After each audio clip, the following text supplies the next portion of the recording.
Hey guys, how are you all? So, myself Naveen here. I'm back with another video for your CA Foundation Economics. And while I'm speaking about economics, let me be very precise on speaking of microeconomics. On speaking of what? Microeconomics. Okay, what is that big about microeconomics? Yeah, you will get to know if you watch this video properly till the end. Guys, for the CA Foundation, this microeconomics is hardly 50 marks. That's it. But sir, how much efforts are we supposed to put? That question is there. Correct. I am going to cover three important points over here. I am going to cover how many points? Three important points. The first point is about approach. The first point is about what? Approach. The approach you are going to take for the CA Foundation Microeconomics. How many chapters are there actually? 5. We'll discuss about that. Second thing is how to plan revision. How to plan revision. Second thing. And the third thing and the most important thing, how to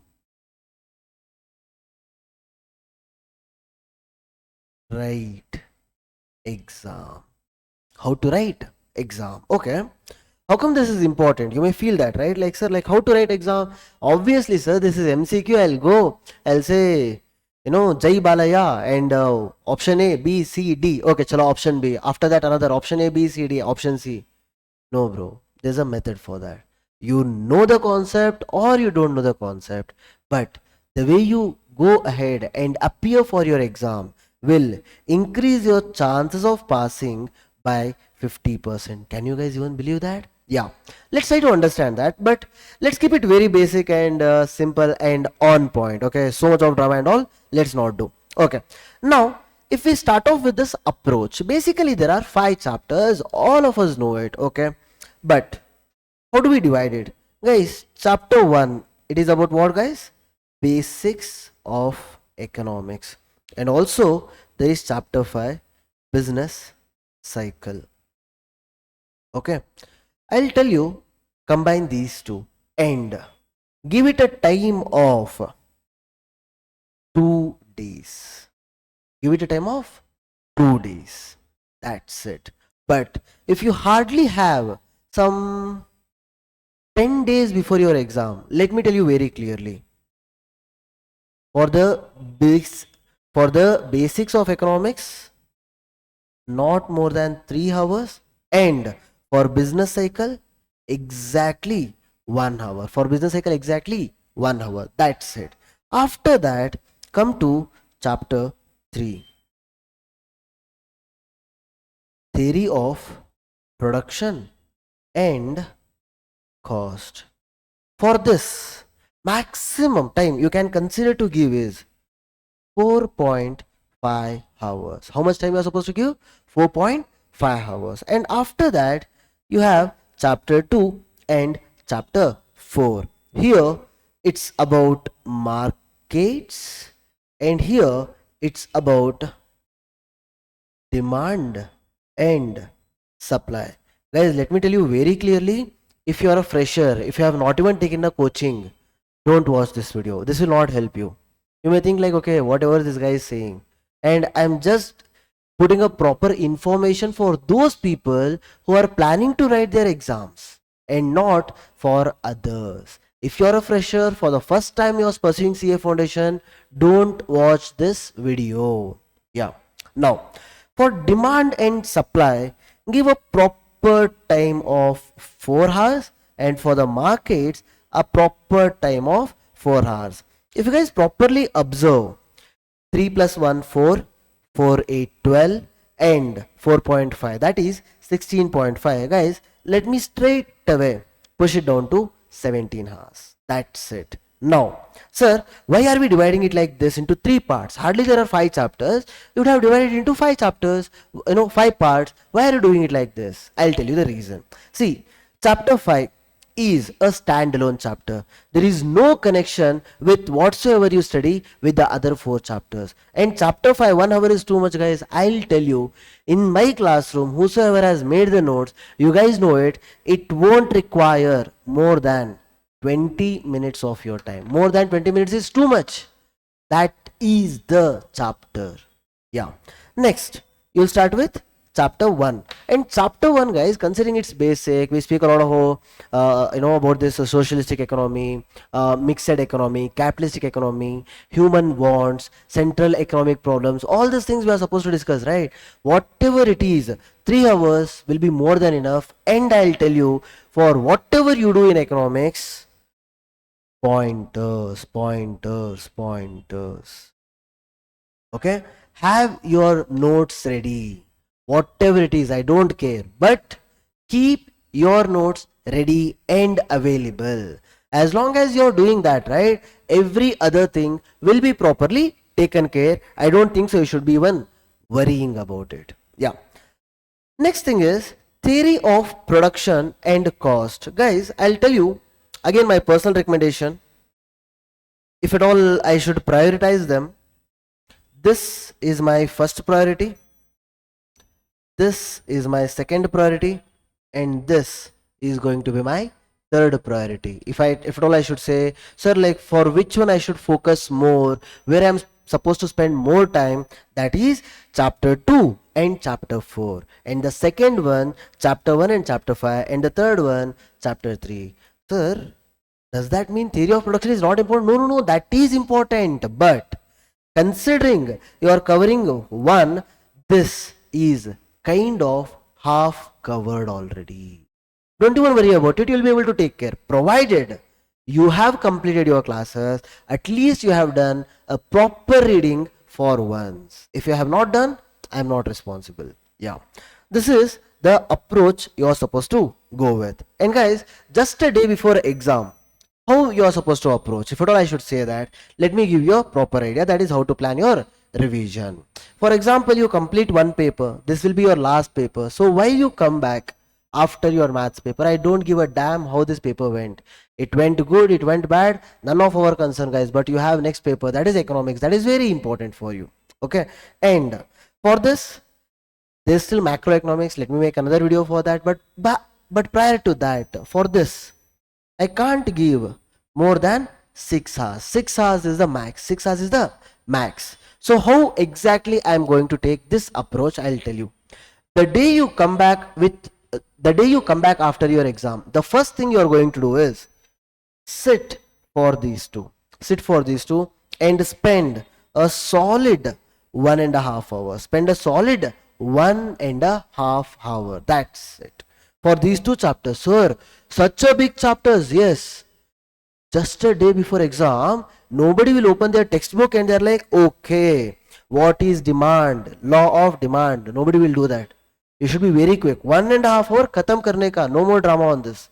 Now, after this, you are supposed to start with these two. Okay, basics of economics and business cycle. These two, I suggest complete it that day itself. Like for example, just to give you an idea, Monday, Tuesday, Wednesday. On Wednesday you have your exam. On Monday you are done with the one exam. Monday evening, complete chapter 1, chapter 2, chapter 4 and chapter 5. Just leave chapter 3 aside. But at least in this time, complete one chapter of macroeconomics. That's it, you're done. Yeah. After that, next day, morning, go ahead with macroeconomics, nothing wrong with it. But once you're done with it, by around 11:30 a.m. till 1:30 p.m. complete chapter 3.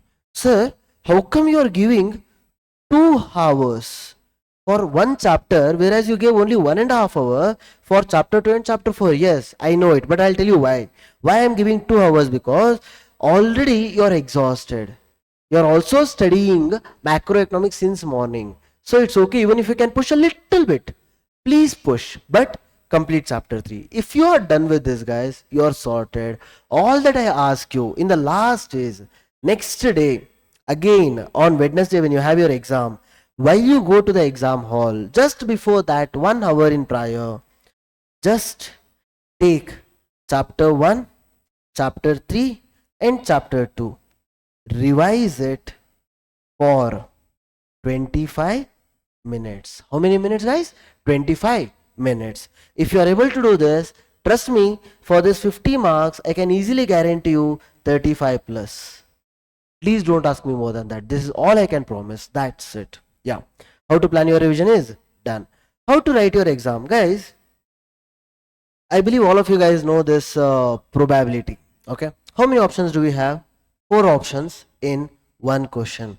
The chances of you getting the right answer is already 25%. But how do I increase this one to 50%?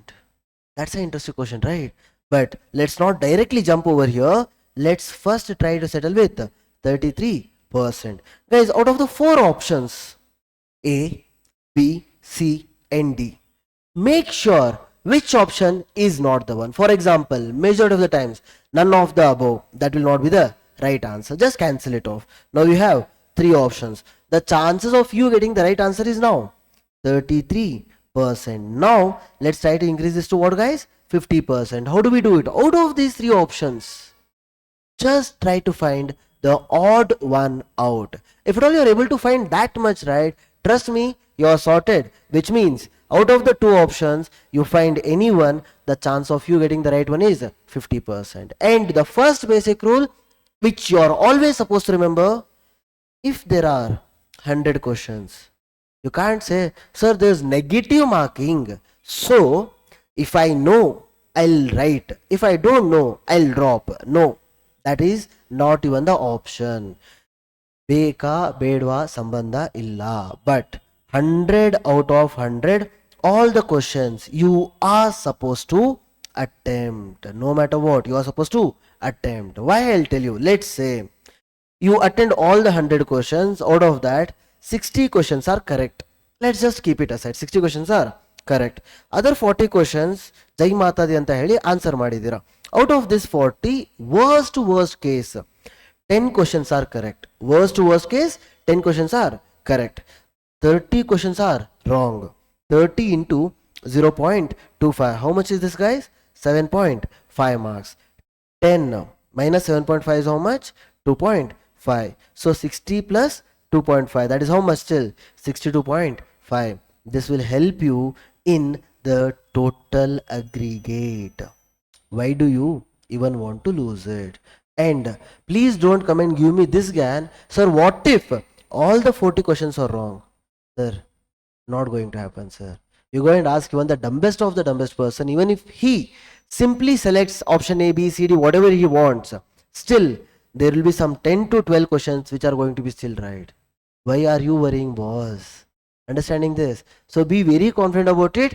Anything you attempt, it is going to help you in scoring the highest. Be very sure about it. This is one trick. And also, whenever you see the question, first thing you are supposed to observe is what are these 4 options. That's a normal thing, sir. But in a question, the last line is what you should see. In the question, the last line is what you should see. Always try to attempt a eliminator method. Eliminate any of the 2 options. You are sorted. Your chance of scoring high is already going to exist. Then why are you going to worry? Just have a clarity about it. That's all. Okay. So in that way, you can plan. And while you start your exam, be very sure about one thing, guys. 100 questions are there. Divide this 100 into 50, 30 and 20.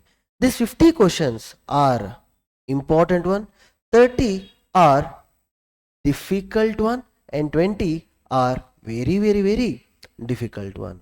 Okay, guys, your biggest strength in this exam is going to be your time. How much time are you going to have? 120 minutes. Out of this 120 minutes, how are you going to even approach your exam? You should be really sure about it, right? All that I tell you or all that I suggest you is first 40 minutes, find those 50 questions which you are very confident about and solve them and be confident about it. See, out of 1/3 of your time, you have completed half of your paper. You tell me what else you need. You're already sorted, boss. Why are you even worrying? Correct, right? This is meant to be your strength. First thing. While that is considered as your strength. At the same time, for the other 50 questions, you are left with 80 minutes. Out of this, 30 questions give a time of another 40 minutes. Give a time of another 40 minutes. Try your best, but try to solve. For the last 20 question, give another 40 minutes. Sir, put whatever you can, because if at all you are solving 80 questions, I can confidently say 60 will be somehow correct. Chances are very high. But this 20, whatever you want to do, nothing is working out. A, B, C, D. Chalo, answer is A. Chalo, answer is B. Whatever comes to your mind, go ahead and just agree to it. Why are you going to worry so much about these things?